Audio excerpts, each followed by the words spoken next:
I want to praise Jeremy Piven. That's a risky thing to do, I know. Piven is one of those men. One of those big entertainment figures who has fingers pointed at him. He has joined Harvey Weinstein, James Chuback and many others in facing accusations that he abused his power to sexually abuse women. Yet Piven has also issued a principled statement that should give pause to all those taking pleasure in the Me Too movement's instant destruction of men's careers. After describing the accusations against him as absolutely false, Piven laments the fact that allegations are being printed as facts, and lives are being put in jeopardy without a hearing, due process or evidence. He wonders what happened to the benefit of the doubt to tear each other down and destroy careers based on mere allegations is not productive at all, he says. He's right. In defending himself, Piven is also defending one of the core principles of an advanced society, the presumption of innocence. The great liberal English barrister John Mortimer called this presumption the golden thread running through any progressive idea of justice. And it's a thread that is being weakened in the febrile post-Weinstein climate. It is now astonishingly easy to ruin a celebrity or near celebrity. You can do it with a social media post. Spend 5 minutes writing a Facebook entry about how so-and-so in Hollywood once did something bad to you and boom, that person is done for. You can dispatch him from polite society with a press of a button on your cell phone. Some big hitters, including Weinstein, Chuback and Kevin Spacey, have been brought low by numerous similar accusations.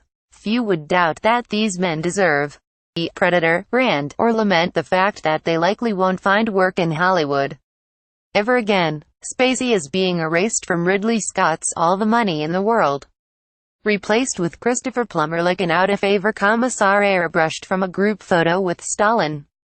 But not all accusations are equally well substantiated.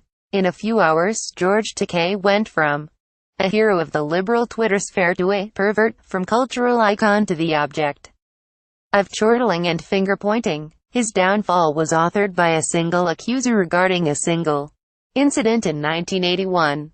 That someone can be so tarnished on the basis of an allegation older than half of the people on Earth is astounding.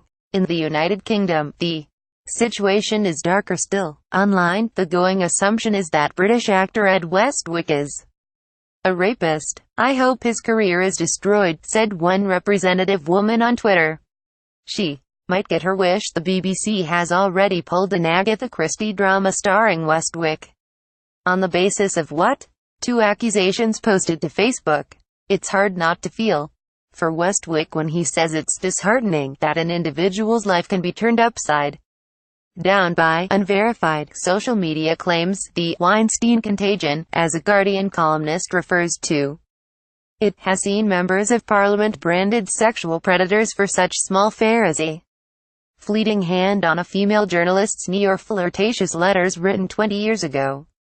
Earlier this month, a Welsh Labour Member of Parliament, Carl Sargent, committed suicide.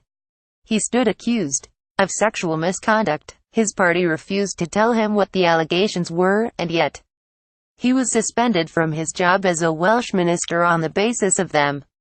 Sargent's lawyers said the mysterious accusations had plunged him into turmoil. Although people refer to Me Too as a progressive movement, it is starting to look like an exercise in public shaming, a rash extrajudicial application of stigma to supposedly wicked individuals. We need to recover the benefit of the doubt, just as Piven said. Some have argued that the presumption of innocence is a legal standard that does not apply in everyday life. The law must not prejudge someone, but we can. In fact, that's how Mitt Romney framed his condemnation of Roy Moore, the Republican Senate candidate who stands accused of molesting teenage girls, innocent until proven guilty is for criminal convictions, not elections, Romney wrote on Twitter. In a narrow sense, that's perfectly true. But Romney's line of argument can lead us astray. Legal standards aren't cold, abstract ideas. They embody what communities over time have agreed is a more civilized way of doing things.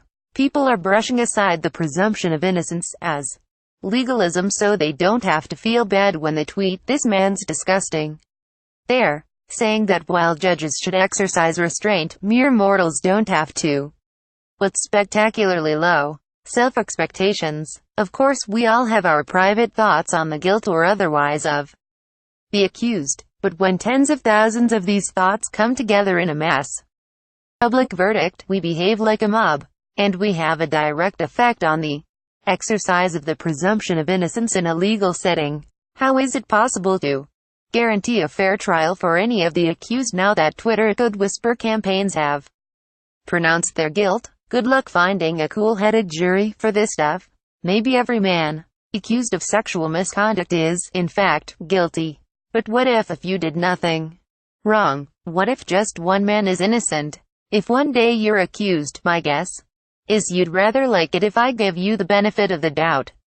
Tribune. Content agency Brendan O'Neill is the editor of Spiked Online and a columnist for Reason and The Spectator. He wrote this for the Los Angeles Times.